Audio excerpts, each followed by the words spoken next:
In the last couple of days, YouTube has been flooded with videos from Halo creators and even creators outside of Halo relating to the current situation. Some going as far as saying fire 343 and putting a hashtag out there on Twitter, and others, like the video I did the other day, feeding back to 343 as to why we love Halo, how we grew up with it and what the franchise means to us, and just pointing out a couple of the key principles that just have not been followed for a number of years now, but in a constructive tone. Now, if you guys haven't seen the video that I posted the other day, I would highly recommend going over and checking it out. It did very, very well on the channel, and from all the like ratings and comments that the video did get, I can see that it really did resonate with the core audience and the fan base. But after reflecting on making that video and watching a couple of the other content creators and their takes and thoughts on the matter, it's actually made it very clear to me now as to what the root cause of this problem is. Now, in order to do this and to demonstrate it to you guys, we are going to be utilizing an exercise called the 5 Whys. Now, the 5 Whys is a traditional problem management exercise that you can do in order to try and get down to the nitty-gritty of root cause that bit easier. After we've done this, we'll then move on to ways in which Microsoft themselves can help and essentially save Halo. So, without further ado, let's dive straight in. So let's start off with exactly what the 5 Whys are. So, as I mentioned previously, it's a problem management methodology which helps narrow down things as to why they didn't or haven't worked as they should, and ways to understand what factors have potentially failed which has caused their issue. So let's start off with the first why, and that is why Halo Infinite has underperformed. Now, we can probably attribute this to the management of the overall live service within the past year. It just hasn't performed as expected, which has resulted in the game to go huge lengths of time without content. Why has the management of the live service failed? Now, this can be down to the resource within 343.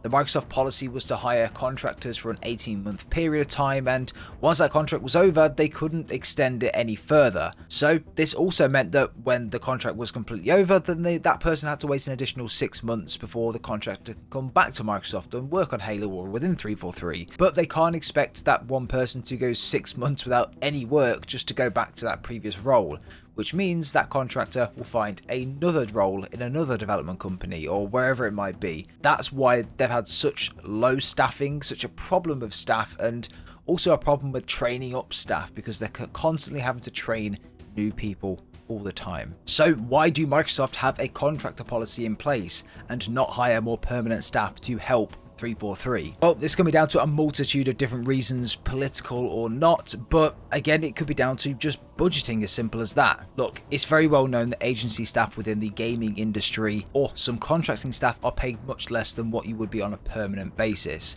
Being a contractor also means that staff don't have the same royalties as permanent staff, so it's a much cheaper option to go with a agency worker or a contractor than it would be to go with a permanent staff member. Just from doing this exercise, it's very apparent that there is one common denominator throughout. The problem itself isn't directly 343, and the community need to understand this. 343 have done all they can with the resource that they have. Yes, admittedly, their approach has got to change because it is not working. 100% agree. Obviously, the side of things where they're communicating around new content or their ability to create new things like better trailers and things, that is coming directly from 343, and they need to change that, and we all agree that that needs to happen. But from a support perspective, if they don't have the resource, how can we expect them to support a live service game completely? Again, another question on the back of that could be, why did they release the game if they're understaffed and they can't provide to us in a live service environment? And I completely understand that. I'm not defending anyone here. These are just the exercise that I wanted to put across to you guys, and you can consistently go into different whys as to why things have happened the way that they have. But ultimately, it is down to resource. It is down to the team not having enough people to work on different projects at the same time. Joe Staten's had to pull his creative team from one project, split screen co-op, over to the things that they're working on for next year because they don't have the resource to be able to allocate different team members to different things. Campaign DLC, that's a hell of a long way away because the resource that's working on that has now been pulled over to work on the live service aspect of things. If this was Bungie, of course, right now with Destiny, they've got so many different teams, team members working on different things over and over again every single day. That is not going to change for them because they have the resource, they have the talent available to do that. 343 don't have that resource right now. They may be recruiting for it, but then you've got to take into account training those people up, people that are going to get used to and know how to use the Slipspace engine. You then also got to get people up to speed with the content that's coming, the content that's being created, and look, it takes a long time to do all of this as well, and this just adds to the delays and the fact that we're not getting content for Halo. Now, there are a lot of ads for 343 to actually join and be a part of the team and actually create the future of Halo. All of those permanent jobs have now been filled. There were a lot of them on there as well. They're pretty much all gone now, so that's a really positive thing as well. So maybe Season 3 will be enough time for them to have the content ready, to have the staff trained up and ready to go for the year of consistent rollout of content. I hope, fingers crossed, that is the case, that they can reach seasonality. But this is the bigger picture, guys. This is what we've got to look at here. It is not just one studio. It is a company or an organization above the studio that owns it, which potentially could have handled the situation better. And we have to look at that. As I've said already, I'm not taking any blame away from 343 or any blame away from Microsoft. There are so many things that these teams, both of them, could have done better to support Halo Infinite in its development and in its live service. Both teams have got to take accountability for that, and I do believe that they look back at it and think, okay, we probably could have handled this better. Let's go all hands on deck with this now. Let's hire some permanent staff. Let's get them trained up, and let's actually make a team. And we're at that stage right now with 343, and they've said that to us in the latest interview, that they're at a stage now where they can produce content. So it's filling me with more confidence going forward, but it needs to happen fast. Now, to throw an example in there as well, Call of Duty Cold War is a very good example of this. Treyarch had to step in and take over the reins from Sledgehammer and Raven Software for Black Ops Cold War. It was not going to be called Black Ops Cold War, it was going to be something else, but because the teams weren't gelling together, they weren't getting anywhere, this game was under serious scrutiny and was even running the risk of not launching that year because of the lack of work that was done. But Activision instructed Treyarch to say, okay, this studio is now going to be pulled away, and that is now going to be working on this game. And to be fair, Cold War wasn't the best game in the world, and it really did show with all the bugs, glitches and things, and just the very lackluster gameplay in all honesty. But with the help of Treyarch essentially taking over the reins, and with Sledgehammer Games and Raven assisting, they smashed the game out and it launched as normal. And with Microsoft, this is even more logical. There are so many new studios that Microsoft have acquired over the years. Now, yes, some are working on their own IPs, but man, this is Halo.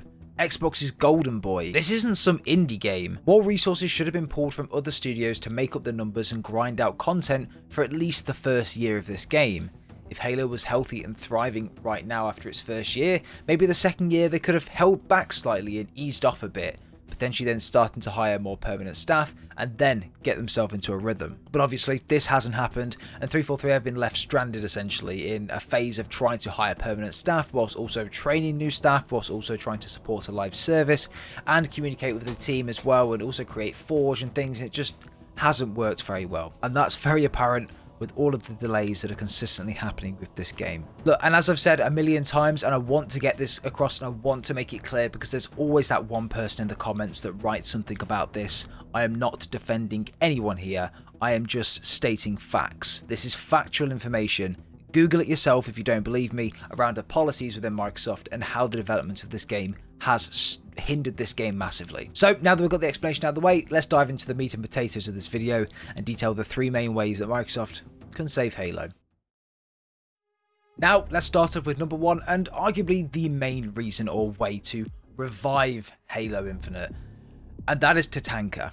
Like many other IPs that have jumped on the trend of Battle Royale, it significantly increased their player counts on all platforms. I really do think Tatanka is probably Halo's saving grace in all of this as well. The franchise is too big to die. Halo can literally go silent for 3-4 years, as it did on the end of Halo 5 all the way up until 2021. And look how many people jumped back onto this game when it came. Halo is too big of a franchise to die. It will probably get softer and softer in terms of the amounts of players that are playing, but then it will go right back up again when new campaign content comes out. It happens every single time. But a free-to-play Battle Royale is just different, because it opens up Halo to a whole new market of players. Now, a lot of people are going to say that Halo Infinite has been marketed to a whole new different market of players already, and that's where its downfall is. And to be fair, I completely agree. But if it's just getting this game back up to a standard where you can bring players back in and try the game out for a second time, this is the way to do it. I mean, look, if pros like Formal went from COD to Halo in a heartbeat when Halo Infinite came out just because of the amazing gameplay and how much fun he was having, imagine what bigger streamers and influencers like Dr. Disrespect, Tim the Tatman, Courage JD, Nadeshot, etc. are also going to do when this game does finally release. But it's not even just that. Halo creators themselves as well, Ubernick, Hidden Xperia, the Actman, Fletch from Ultimate Halo, they're all going to come back and they're all going to enjoy Halo again, be able to make content on Halo and just bring people back to the overall franchise. I really do believe Tatanka is going to be the game changer and essentially change the mood around with Halo. This may even be a factor as to why they've delayed Season 3. We don't know just yet, but it may be to launch Tatanka alongside it as well to really revive Halo Infinite. Now, the second one is one that we've already mentioned very briefly, but I do want to put it or focus on this because this is key, and it's Microsoft Studios. Microsoft have so many studios that they've acquired over the years that they can pull off projects and onto others. This needs to be something looked at by Microsoft higher-ups and allocate sufficient resource over to Halo. 343 can't keep up with the demand of a live service with their lack of personnel on the teams. So if they're not able to hire enough members to form that team, they will need temporary help from other studios. This was apparent with Call of Duty, the example we gave earlier, and many other games that have ever came out. As mentioned, this can just be a very temporary solution, which should then go on to helping the overall rollout of new content and development for the future of Halo Infinite until they're back up to speed. I hope they're back up to speed fairly soon, and judging by what they were saying during that meeting or sit-down meeting they had, I do believe that Season 3 is around the time where we're going to see a good steady rollout of content. Now, finally, probably the most controversial point I'm going to make in this video, but I'm going to just come out and say it. This isn't really a point on how, but it's a point on not what to do, and that's fire 343. All of these creators are talking about firing 343 on YouTube, moving to another development studio, etc. Yes, 343 over the years have not been up to par with knowing what we want, but guys, come on. The grass isn't always greener on the other side. In the last 2 years, 343 have hired the likes of Joe Staten, Paul Bertone, and probably a couple of other old Bungie staff that we haven't really heard much about from the original trilogy. We've had 343 in charge for about, what, a decade now? But more than half of that time, we've not had anyone from the original Bungie team involved that knows anything from the original trilogy or the culture from that period. Since Joe Staten came into 343, we've seen a game delayed because he could see that it just was not ready, and we would really hit back at the team, along with the overall aesthetic and game design being much more Bungie. Now, that was obviously a decision made before Joe came in, but it just shows they've evolved since Halo 4 and Halo 5, and they've gone to more of what the overall fan base prefers. Halo Infinite story was grounded, although controversial in the way that it was told. It didn't have 18 different characters' perspectives and focused on what we love, the Chief. Halo Infinite was very much a reset for Halo, going back to the CE days where it was just you and Cortana, and that's exactly what Infinite was. You and the weapon, just going through the campaign and just you two together. In the last 2 years, 343 have gotten more things right than they ever have before. Yeah, they have a long way to go, and to be fair, 343 will probably be the first people to tell you that they're not perfect and that there's a lot that they can improve on to improve Halo in general. The community can bitch and moan all they want, say Fire343 as a hashtag on Twitter or do it as a YouTube video, get them out, whatever it might be, but guys, it's going to change nothing. If anything, it's going to make Halo worse, because all of those experiences 343 have had in the past decade of Halo trying new things, trying to get the formula right with Bungie leaving, and trying to make Halo their own experience, which hasn't always worked, that's going to start over. We'll have another studio trying to do the exact same thing, making changes that people aren't going to like, and it's going to be the same thing. Look, the grass isn't always greener on the other side. If you're done with Halo, and many are, then fine. But the cold, harsh truth of the matter is that we just have to wait and take 343's word for it this final time. Reaching seasonality is absolutely critical for 343 in March. If they don't reach seasonality and next year is a travesty, then we're going to have a big problem. potentially then people are going to be fully done with the franchise, and that's coming from the hardcore side of things as well. Not just the fans that have came in for Infinite, but fans that have been around since CE. They're already starting to leave now, but if seasonality is not reached in 2023, then we're going to be in for a big problem. It's at that stage that we can start then to question the studio as to what's happening, and then also start to question Microsoft. And I will be 100% behind that at that time. But right now, what we have to do is be patient with 343 and just wait. I've always said this, in a couple of years' time, I really think Halo Infinite is going to be one of the best games on the market. But it's just been a very unfortunate start that maybe the guys over at 343 couldn't really foresee, because of the lack of resource they have in terms of personnel working on the game, or the current policies within Microsoft that are potentially preventing them from pushing out content consistently due to people leaving and training new staff and things like that. There's a lot of factors that we don't know that are probably causing towards this. There's no question that 343 are talented. They're extremely talented. I mean, look at the game they've made. The game itself, from a campaign perspective, the open world from Zeta Halo, is absolutely gorgeous. I thought the campaign itself, the story, was good, although did leave a lot of unanswered questions and open-ending questions to probably make way for DLC, but it was very good in terms of taking Halo back to its roots. Look, that's just my thoughts on it, but I'd love to know your thoughts and opinions down below, everyone, as to what you think. I know a lot of people are done with the game. I know a lot of people aren't going to listen to what I've said, aren't going to really take in what I've said, and they're going to say that I'm a shill, or that or that just not listen to me at all and then go off on their own thing and say that Halo's dead or whatever it might be. And those people are fine to do that. It's their decision, it's their opinion. But for me, I really do think 343 can turn this around. I'm behind them. I hope they can do this. I really do.